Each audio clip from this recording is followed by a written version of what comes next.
An American astronaut in space is rapidly chasing after the Tiangong-1 space station. This is her only hope of surviving and returning to Earth. Stone struggled to crawl into the Tiangong, only to be stunned. All the control buttons inside were in Chinese. A few hours ago, at an altitude of 578 kilometers above Earth's surface, astronaut Matt was casually playing in space using the MMU jetpack. Meanwhile, teammate Stone was working hard on routine maintenance of the Hubble Space Telescope. Matt, an experienced astronaut, would be eligible for retirement after this mission. Stone, on the other hand, was still a rookie who had only completed 6 months of specialized training before going to space. So while Matt seemed to be enjoying himself, he was actually keeping a close eye on Stone's actions. After all, the rookie needed more opportunities to practice. Before long, Matt flew right in front of Stone, ready to help him finish the maintenance work. While they were picking up screws, a message came from the ground. Russia had used a missile to destroy a military satellite. The debris was now orbiting Earth at speeds over 20,000 miles per hour. Although the debris' current trajectory didn't intersect with Matt and the others, they were still advised to be cautious. But as the beauty of Earth was reflected in front of them, Matt completely ignored the earlier message. In the quiet space, he marveled at the grandeur of the blue planet. This indescribable feeling made even Matt stop and reflect, lost in awe. At that moment, an urgent message arrived from the ground. The satellite debris had caused a chain reaction, destroying other satellites and creating more debris. The mission had to be terminated immediately. All astronauts were to return to the spacecraft. Matt realized the seriousness of the situation, but it was already too late. Following protocol, he instructed Stone and Sharif to stop working, while he quickly detached the spacecraft from the Hubble telescope. As Matt continued to communicate with the ground, the destructive debris was already approaching, with the first fragment passing by just inches away. Matt urged Stone and the others to evacuate quickly. At that moment, Stone was still hanging on the manipulator arm. Matt rushed over to help him unclip, but with the debris moving at 20,000 miles per hour, nothing they did could stop it. In an instant, all spacecraft, including the Explorer shuttle, were torn apart in the deadly meteor shower. In extreme panic, Stone had no idea how to save herself. She listened to Matt's voice, following his instructions to release the lock. Stone was then spun off into deep space, far from Earth. The intense dizziness terrified her, and her spacesuit's oxygen rapidly depleted. Throughout the ordeal, Matt's voice remained in her ear. He kept guiding Stone to stay calm and urged her to find a reference point. With Matt's voice, Stone gradually regained her composure. By observing, she saw the destroyed spacecraft and the International Space Station. After describing her general location, Stone continued to drift into the distance. The seemingly star-filled Milky Way actually seemed empty, causing her to lose her sense of distance and space. Stone used her flashlight, blinking it in a pattern, hoping to help Matt locate her. At that moment, a small white dot appeared above the night sky of Earth. Rapidly approaching, she quickly attached her safety tether. Matt, using the jetpack, flew toward the destroyed spacecraft, carrying Stone. At that point, the two had completely lost contact with the ground. The satellite debris would complete its orbit in 90 minutes and strike again. Unfortunately, Stone's oxygen level had dropped to just 6%. On their way back to the shuttle, the two collided with teammate Sharif's body. This body confirmed the fate of the other astronauts. Returning to the shuttle, they hoped to find useful resources or survivors, but everything before them told them they were the last survivors. Pointing in the direction of the Alliance space station, Matt saw a small dot in the distance. Now, their only hope was to reach the space station and enter the escape pod to return to Earth. However, that small dot visible to the naked eye was actually across all of Europe. With oxygen running low, Stone's mind began to blur. Matt could only talk about trivial matters to distract her. Stone said she became an astronaut to escape from the death of her daughter. The feeling was just like now void and fear. You can see everything, yet nothing is clear. With only 1% oxygen remaining, they finally reached the vicinity of the space station. The situation here was bleak as well. The number 1 spacecraft was missing, and the number 2 spacecraft's parachute had deployed, making it unsuitable for escape. Matt could only hope that the supplies inside could prolong their lives. What was most urgent now was how to enter the space station. The high-speed hard landing in space had turned their safety tethers into deadly scythes. One person's sudden stop would immediately pull the other away. When the solar panels severed the safety tether, the two could no longer reach anything.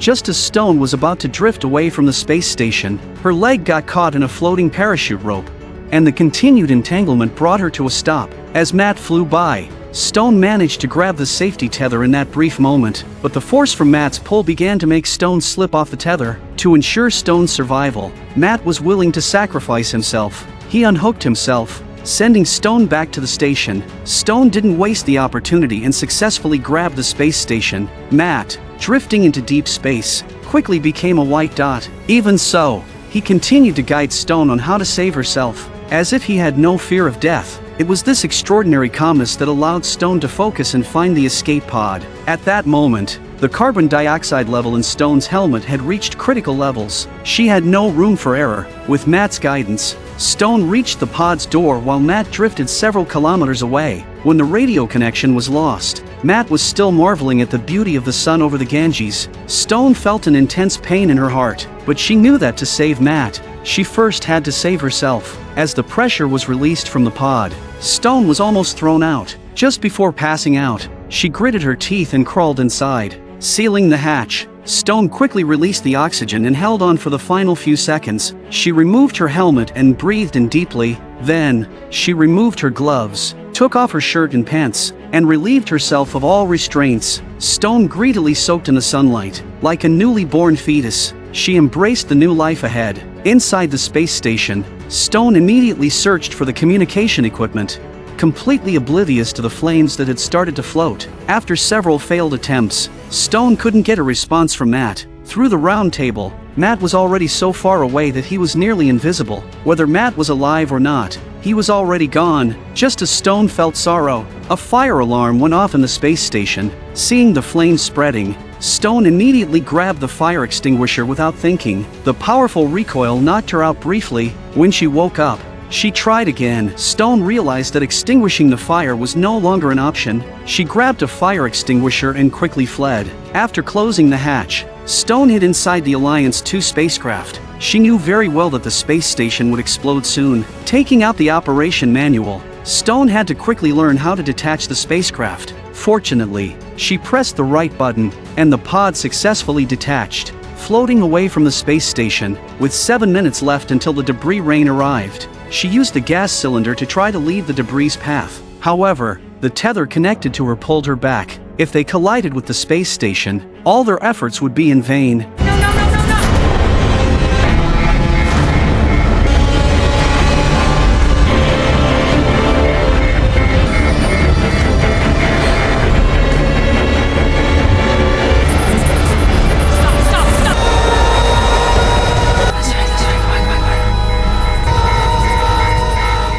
Luckily, Stone stabilized the spacecraft, but there was no time to relax. Stone quickly went outside and tried to manually unclip the tether. When the first bolt was successfully removed, Stone turned to grab the drill, only to find a large number of fragments already approaching. She could only pray not to be hit and quickly went to remove the second bolt. After completing the operation, the entire space station was silently shattered in front of Stone. In an unbelievable stroke of luck, the pod Stone held was only damaged by the solar panels. Behind her, the space station was broken into pieces, joining the debris rain.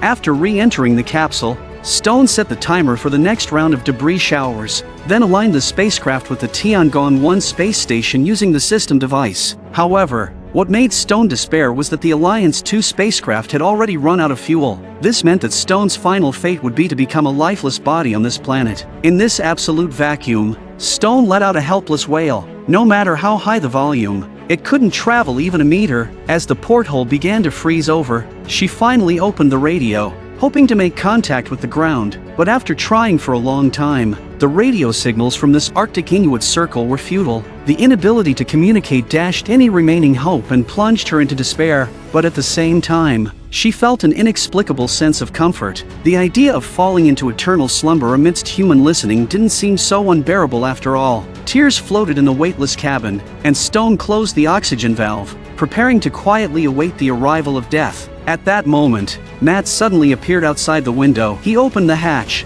and the object flew out. But Stone, who had not worn her helmet, was unharmed. Matt reopened the oxygen valve with the same calmness. Reliable as ever, he told Stone that, without fuel, she could try a soft landing with the thrusters, since landing and launching followed the same principles. But in the simulated landings before, Stone had never succeeded. As she shut her eyes tight, listening to Matt's constant reassurances and encouragement, Stone seemed to regain direction. When she opened her eyes again, Matt was already gone. The dream sparked by her will to survive reignited hope in Stone. After opening the oxygen valve, Stone began to learn the soft landing process and manually ignited the thrusters. Following the manual steps, she pressed the button, successfully separated the cabin, and then entered the manual control program. Stone was ready to head for Tiangong. Like a bullet, the capsule rapidly approached the Tiangong-1 space station as the sky above was falling toward Earth. Watching herself get closer to Tiangong,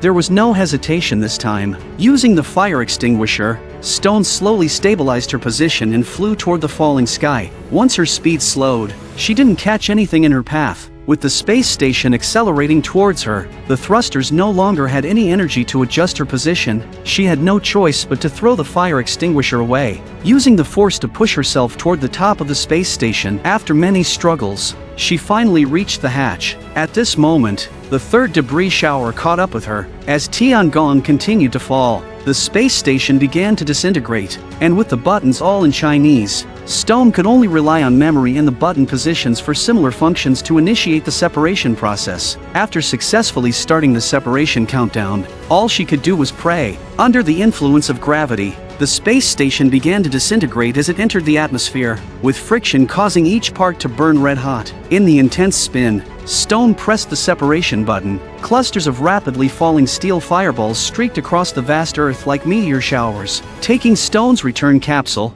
throwing off the heat as this meant she had passed through the atmosphere, and at 10 kilometers from the ground, the return capsule deployed the guiding parachutes to slow down. Healed in observation windows, this meant she had passed through the atmosphere, and at 10 kilometers from the ground, the return capsule deployed the guiding parachutes to slow down. With the retro thrusters successfully ignited, the return capsule safely landed in the water. Stone, now submerged, shed the bulky spacesuit. She successfully swam to the surface, breathing in the fresh air of Earth. The shooting stars in the sky vanished in an instant, and Stone swam to the shore. Never having desired the Earth so desperately, from so far away to so close, Stone felt like she had exhausted all her efforts in life.